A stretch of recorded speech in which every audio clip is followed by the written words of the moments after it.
Assalamualaikum warahmatullahi wabarakatuh. Nama saya Clarissa Devla Setiawan. Hari ini saya akan membahas bab 7, yaitu isu-isu lingkungan.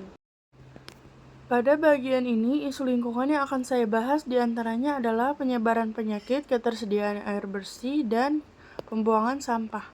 1. Penyebaran penyakit. Penyebaran penyakit umumnya melalui faktor lingkungan. Penyakit berbasis lingkungan adalah kelainan yang terjadi pada tubuh manusia yang diakibatkan oleh interaksi di antara manusia dengan segala sesuatu di sekitarnya yang memiliki potensi penyakit. Faktor yang menunjang terjadinya penyakit berbasis lingkungan antara lain yaitu ketersediaan air bersih, sanitasi lingkungan, pola hidup, pengelolaan sampah, dan vektor penyakit. Beberapa contoh penyakit berbasis lingkungan yaitu influenza, ispa, demam berdarah, diare, dan lain-lain. Air merupakan kebutuhan bagi semua makhluk hidup termasuk manusia. Air digunakan dalam metabolisme tubuh makhluk hidup. Tanpa air maka tidak ada kehidupan. Namun demikian, tidak semua air layak untuk kesehatan manusia.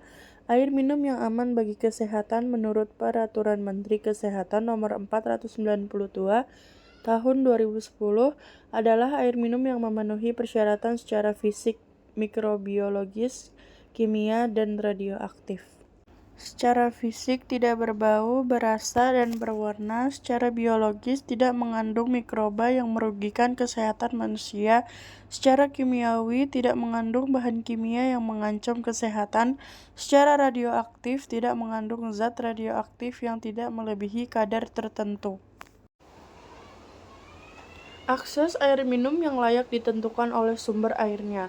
Sumber air minum yang layak dapat bersumber dari 1. Air sumur, 2. Sumur bor, 3. Keran umum, 4. Ledeng, 5. Terminal air, dan 6. Penampungan air hujan. Syarat minum layak.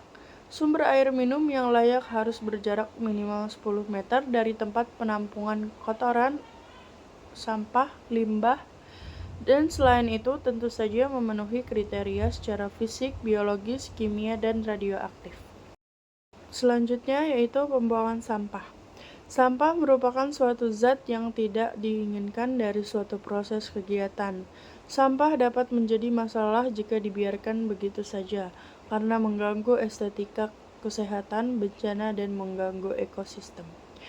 Pengelolaan sampah erat kaitannya dengan sanitasi lingkungan. Sanitasi yang baik dapat mendukung kesehatan lingkungan sehingga dapat mendukung kesehatan masyarakat yang tinggal di lingkungan tersebut.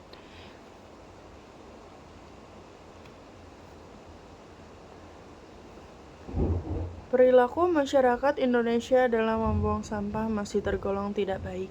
Sampah masih dengan mudah ditemukan berserakan di berbagai tempat. Banyak bencana terutama banjir yang diakibatkan oleh tersumbatnya aliran sampah.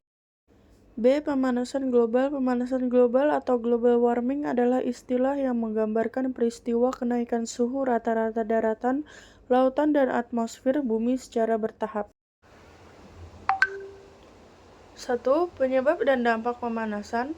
Penyebab 1. Pemanasan global terjadi akibat aktivitas manusia yang menghasilkan gas buangan seperti karbon dioksida atau CO2, nitrogen oksida atau NO3, sulfur oksida atau SO4, dan metana atau CH4.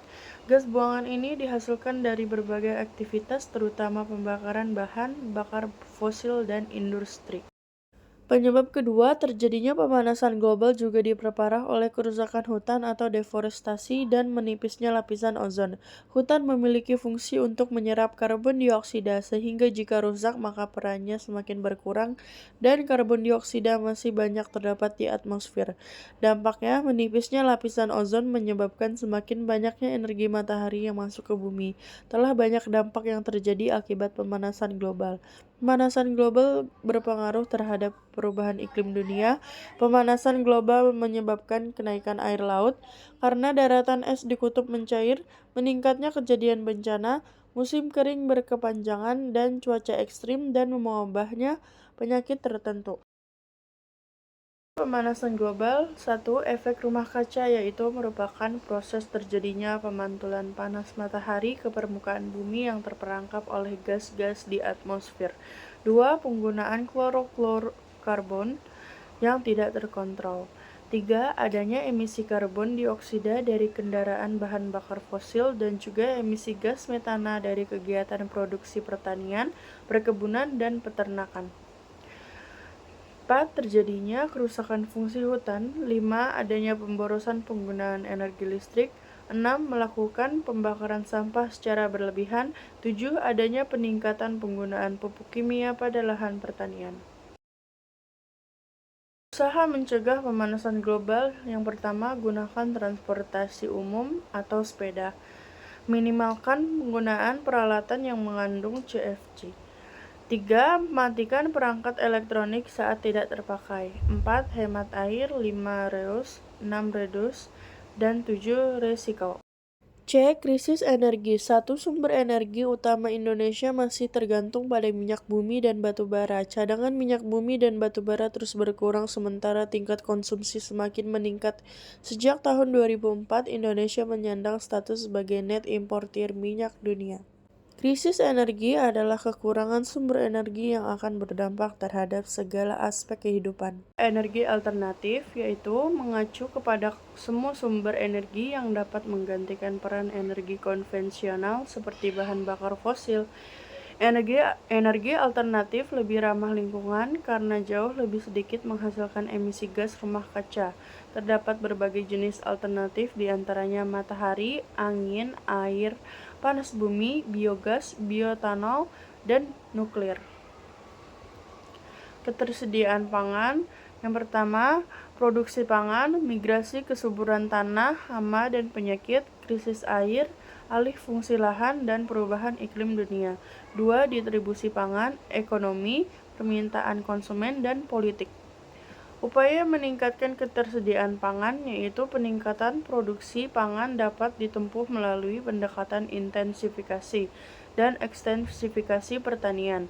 Intensifikasi pertanian yaitu melalui peningkatan kualitas bercocok tanam, misalnya penggunaan bibit unggul, pupuk yang tepat, penggunaan pestisida yang sesuai dengan teknik bercocok tanam lainnya. Sedangkan ekstensifikasi pertanian melalui perluasan area bercocok tanam, misalnya pembuatan lahan baru. Cukup sekian pembahasan saya di bab 7 tentang isu-isu lingkungan. Mohon maaf bila ada kesalahan dan masih banyak kekurangan. Wassalamualaikum warahmatullahi wabarakatuh.